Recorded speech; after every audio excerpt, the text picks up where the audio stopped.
और एक वो शख्स है। आपके दिल में जो भी बात है मुझसे करें ना, इस तरह से बेतबारी तो मत दिखा। जिंदगी का सबसे बड़ा दुख। मैं नाराज नहीं हूँ, आप क्या कर रहे हैं गाड़ी में? पूछे मुझसे, मैं जवाब दूंगी आपकी। तुमसे आंखें नहीं मिला पा रही। मेरी ड्राइविंग स्किल्स उस ड्राइवर से ज्यादा। 20 मिनट में आ रहे हैं। पूछे मुझसे जावियर क्यों आए थे? मैं ना रिक्शे पे चली जाती हूँ। दिल मेरे भाई की बेवकूफ दिलो जान से उसे चाहने लगा। दुनिया मेरे भाई का कातिल। वो मुझसे शादी नहीं करना चाहता। जैसा इंसान तो तुम्हारा हाथ थामेंगी? नफरत की काबिल समझा तुम।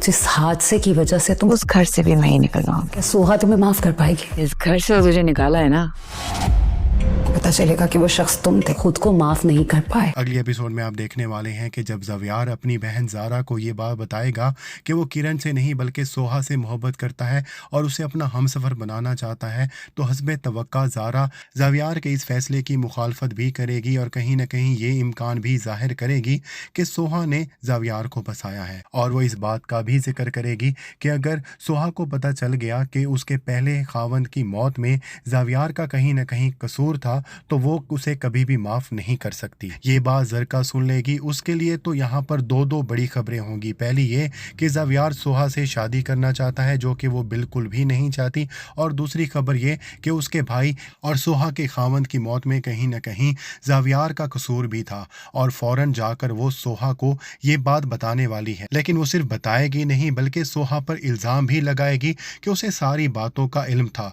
जैसा कि वो कहना चाह रही हो कि उसने अपने पहले खावंद की मौत खुद ही करवाई है। और जाहिर सी बात है, ये बात सुनने के बाद सोहा के दिल में जो थोड़ा बहुत भी नरम गोशा होगा ज़ावियार के लिए वो ख़त्म हो जाएगा।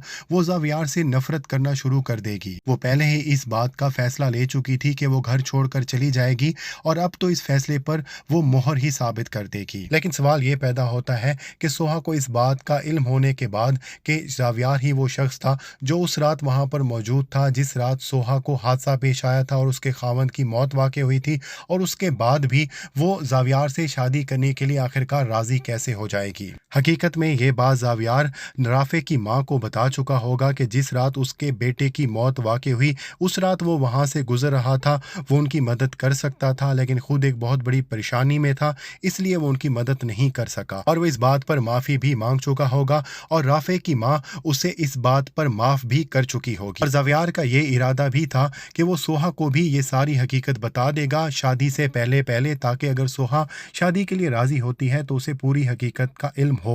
लेकिन इससे पहले कि ज़ावियार सोहा को बताता, उसे ज़रका ने पहले ही बता दिया और ये सारा मामला बिखेर दिया। और ये सारी बात सोहा की सास उसे समझाने वाली है और उसे बताने वाली है कि ज़ावियार का इस सारे हादसे में कोई भी कसूर नहीं था और ज़ावियार ने उससे माफ़ी भी मांगी है और जब उसने अपने बेटे की मौत उसको माफ़ कर दी है तो उसे भी माफ़ कर देना चाहिए और ज़ावियार से शादी कर लेनी चाहिए। आखिरकार सोहा ज़ावियार से शादी के लिए मानने वाली है और इन दोनों की शादी भी होने वाली है।